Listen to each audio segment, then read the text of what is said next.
أوراق لم الشمل بهولندا، هل لازم نترجمه قبل ما نقدمه؟ أكيد لازم تكون مترجمة، ودير بالك تسلمها للين دي وهي غير مترجمة، وانت لا مالك مضطر تسلم أي شيء أبدا قبل ما تحصل على إقامة، فقط إثباتك الشخصي. يا أخي لا تجتهد من نفسك وتسمع كلام غيرك إنه سلم وراءك وهن بترجموا لك إياهن، وهن لا يا صاحبي، هن ما راح يترجموا لك شيء. انت ترجم وراءك وجهزهم ونام عليهم لوقت ما تحصل على الرد الايجابي للاقامة اللي هي 5 سنين. بعدين فورا من تاني يوم لرد الاقامة بتقدم وراءك وانت بتكون هون مجهزهم ومترجمهم وما عليك اي مشكلة. تمام يا صاحبي؟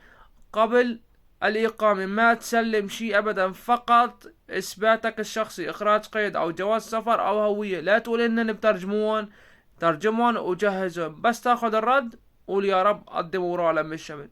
سلام عليكم.